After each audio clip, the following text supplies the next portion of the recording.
मेहमान सराय मौला रज़ा अलैहिस्सलाम। बुलावा आया हमें मौला रज़ा अलैहिस्सलाम के दस्तरखान की जानिब से। खान में दाखिल होने के बाद जब हम अपने अपने सिम कार्ड्स लिए तो हमने ऑनलाइन इस मेहमान सराय के लिए अप्लाई किया और दस्तरखान से एक दिन पहले जाकर रजिस्ट्रेशन करवा ली और वाक़ई गदीर में हमें इसके पासेस मिल गए, जिसका वक्त अगले दिन ज़ोहर की नमाज के बाद का था। पासेस को हासिल करने का तरीका ये है कि जैसे आप ईरानी सिम लेते हैं तो फ़ौरन एप्लीकेशन डाउनलोड करें जो कि मौला रज़ा अलैहिस्सलाम के हरम के नाम की है। एप्लीकेशन में हरम से रिलेटेड हर चीज़ बताएगी और मेहमान सरा का ऑप्शन है, उसमें जाकर आपने अप्लाई करना है। तो अगले दिन हम ज़ोहर की नमाज के बाद सब तैयार हो गए और मेहमान सरा की जानिब रवाना हुए। मेहमान सरा सहने गदीर में मौजूद है। जिस जगह से आप पासेस रिसीव करेंगे उसके बिल्कुल दाएं जानिब एक सिम कार्ड पर आपको 3 टोकन मिलते हैं और एक टोकन पर 2 लोग की एंट्री हो सकती है। हमारे पास 9 पासेस मौजूद थे और हम टोटल 13 लोग थे। चेक करने के बाद हमें ऊपर भेजा गया जहां पर आप बैठकर खाना चाहें तो आप बैठकर खा सकते हैं और अगर आप पैक करवाना चाहें तो आप पैक करवा सकते हैं। कि बुलावा इतने बड़े बादशाह की जानिब से आया था तो हमने वहीं उन्हीं के दस्तरखान पर खाना खाया और ये खाना बहुत ही लजीज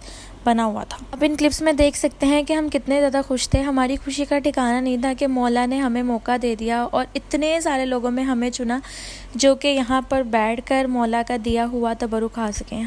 कुछ देर इंतज़ार करने के बाद हमारा खाना आ चुका था और हमारे लंच में शामिल था जी बीफ, उसके साथ चावल और दही और साथ में पानी। वापसी पे ये लोग कॉम्प्लीमेंट्री हमें कहवा भी देते हैं जो कि हमने पिया और फिर उसके बाद हमने सोचा कि अगली नमाज का वक्त हो रहा है तो हम यहीं पर नमाज पढ़ने के बाद जब हम बाहर आए तो यहाँ एक ईरानी कपल मौजूद था। हमने इनसे कुछ इन्फॉर्मेशन ली थी, वो आपको अगली वीडियोज़ में बताऊँगी। उसके बाद हम लोग ज़ियारत के लिए चले गए। मौला का हरम इतना वसी है लेकिन मिड में मौला की ज़रिया आप जिस भी सहन से जिस भी दरवाजे से एंटर होंगे निकलेंगे आप मौला की ज़री की जाने पे। मैं अंदर जो हरम में दीवारें मौजूद थी उनके वीडियोस क्लिप्स रिकॉर्ड करी थी और साथ ही हम तकरीबन ज़री के पास पहुंचने वाले थे। फिर मौला की हमने ज़ियारत की, मौला को अपना सलाम पेश किया। जो मैं ज़ियारत करवाने वाली हूँ ये है सहने शिफा और बाबे शिफा।